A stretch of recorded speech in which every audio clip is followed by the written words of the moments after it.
Hi, everyone. Welcome back to the Silver Years. My name is DK. I'm very happy to be here today, and I humbly thank you for joining me. When I say the word abracadabra, what's the first image that comes to your mind? What feeling does it evoke within you? For many of us, I think, we see an image of a magician tapping his magic wand to the brim of his top hat as he invokes the magic of pulling a rabbit out of that hat to the incantation of Abracadabra. Now, given this familiar image, and whether we're consciously aware of it or not, the word abracadabra often equates to magic or is connected to the realm of magic. The funny thing is that most of us don't even know where the word abracadabra even came from, let alone what it literally means or how it translates in a way to connect to the realm of magic. It appears there is some confusion as to the word's exact origin since it's been adapted and contracted over time, but the general consensus is that it has ancient Semitic and Arabic origins. And what began as two, maybe three words has been contracted into one word, abracadabra. Now, there was a time prior to World War II when the study of the origin of words, which included basically learning how words are built and their linguistic roots, was a part of the normal school curriculum. The study of etymology, as it's called, was removed from general education in the United States and Europe around 1947 and was replaced with memorization. It was replaced with memorization and functional literacy, not deep linguistic analysis. Language teaching became pattern based, not meaning based, because it was believed that our understanding of why things worked was unnecessary. Now I wonder who decided that. So, what does the word abracadabra mean? It's interpreted today to mean I create as I speak, or with my words, I create. Now, all of this fits in very well with ancient mystical traditions where it was understood that speech itself had creative power. Now, expanding on this words and language theme just a little bit, let's briefly pop over to the Old Testament story about the Tower of Babel. Tower of Babel, Tower of Babel, tomato, tomato. I'm going to go with Babel. Okay, Tower of Babel, where it said that after the great flood, the peoples of earth all spoke one language and set out working together to build a tall tower before confusion struck. Now, how did confusion strike? What form did it take? It came in the form of mixed up languages. It came in the form of spoken sound through words, words that were once resonant but were now dissonant, words that were once harmonious but were now incompatible. The one language had been replaced by a multitude of languages, resulting in a dissonance in the frequency. This dissonance, as we know, broke up the band.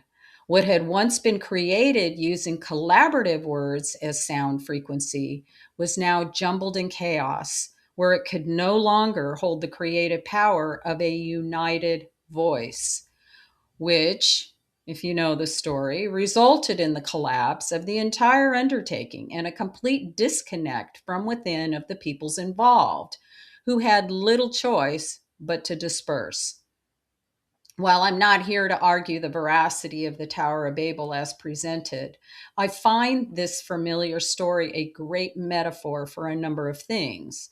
One being that it seems to easily embody, in a symbolic way, our fragmented history as it's presented in the official narrative. History I call his story. Not my story, not mine, not our story, his story. His story, written by those invested in making sure the collective has a backstory that serves the agenda of those writing it. And I do find it interesting that so many cultures throughout the planet have similar threads in their origin and backstories. But that's a subject for another day, some of which I touch on in my video titled His Story or My Story. And I've attached a link below if you're interested in watching that. Suffice to say that just like our fast changing historical narratives, language and the meanings of words are swiftly changing before our very eyes as well. Much of this we've seen with the advent of the internet and our use of email, text messaging, and social media, where words are condensed, spelled phonetically, or reduced to acronyms that have now become a permanent part of our official language. Now, do you think that 50 years from now, anyone will remember what the origin of LOL was?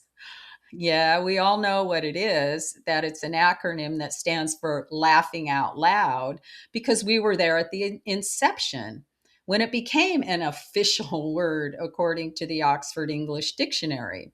50 years and two generations down the road from now, it'll likely be a standalone word instead of an acronym that just means ha ha, I laugh, because the true origin of it will be lost to time and translation. So, why does any of this matter?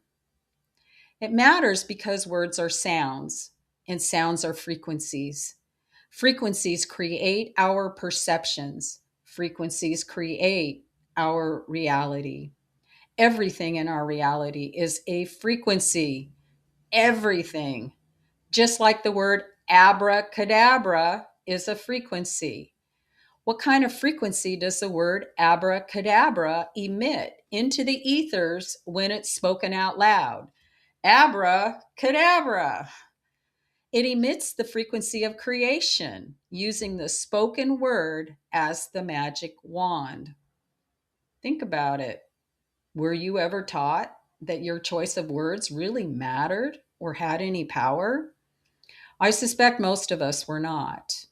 Yet we've been heavily programmed to parrot and repeat the same sound bites and catchphrases amongst ourselves. And I'd like to add that much of it is repetitively promoted by the news and entertainment machine. So we've been heavily programmed to parrot and repeat the same sound bites and catchphrases, not realizing that each time we speak these sounds and phrases, we are helping to create that reality. Kind of like the builders of the Tower of Babel when they all spoke one language, right? So, in essence, our words are not describing reality, they are creating it. Now, let's take that one in because it's a big one. Our words are not describing the reality around us, they are creating the reality around us. And should we choose to step back long enough to hear ourselves speak from the position of an observer, we might begin to question whether our words are creating the reality we truly want to experience. Something to consider. Now, what became apparent to me when I started to think about the words I used regularly and the effect those words were having on my reality was how the words themselves often said it all.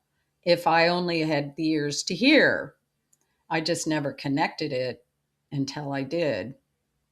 Now I can hear when the words I speak are not resonant or congruent with what I want to create. The challenge we have, I think, with the English language anyway, is that there are many words that sound the same, yet they're spelled differently, giving them different meanings. Some even have opposite meanings, even though they sound the same. I mean, I would consider pray, P R A Y versus P R E Y is words that have opposite meanings but sound the same. Talk about confusion. Talk about mucking up our individual ability to create our reality through the use of words, right? Makes you wonder if the confusion within our language is on purpose. You know, kind of like the Tower of Babel. So let's expand further on the word abracadabra and the magic it creates by better understanding how magic is defined. Now, according to the dictionary, magic is the art of practice. Magic is the art or practice of using charms, spells, or rituals to attempt to produce supernatural effects or control events in nature. How do we create magic according to the definition? With spells. What is it called when we write a word? Spelling. We read words that have been spelled, and when we read these words, we are casting spells. Every word we speak is a spell. We speak our spells every day. Do we not? What I see in this definition of magic is that magic is the practice of using spells to create effects. This is what happens when we speak. We create with our words. Abracadabra. And for anyone having a moral issue with the notion of magic or spell work being evil, please consider the verse at Genesis chapter 1, verse 3, where it reads, "And God said, let there be light, and there was light. A spell was spoken, and light was created through the use of words as frequency." So, how do you think your reality is influenced when you speak words about being too old, too sick, too poor, too whatever? How we identify and speak to ourselves and to the space around us will always be reflected back to us in the reality we perceive. It's not good or bad, evil or holy. It's the universal law of cause and effect. It is frequency in action. When we repeat positive affirmations, we are doing spell work. We are setting an intention and focusing that intention using words that match and support our intention. When our words are congruent with our intention, it can have a magical effect on our reality. This is frequency in action and fun to experience. Give it a try. You might get hooked on watching your reality shift before your eyes with a little spell casting, with your magical use of words. And all you have to do is change the way you speak to yourself, to those around you, to the space around you. When you do this, it will change your perception, which in turn can change your experience entirely. This is frequency in action using words. Please keep in mind, it's never too late to change the distorted frequency of something that needs recalibrating because frequencies are not linear. Frequencies are timeless, and when they're changed, that change ripples out like a stone thrown into a pond in all directions. And remember, languages are frequency codes. To speak differently, to mindfully use your words like a magic wand, is to change your reality. Now, I'd like to close up here and leave you with a couple of loaded questions, something to ponder. First question, how do you talk to yourself? And is there something you say without realizing that is mirrored back in your reality? Please leave your comments below. I would love to hear your stories. So until next time, be well, choose love, and thank you for listening. Goodbye for now.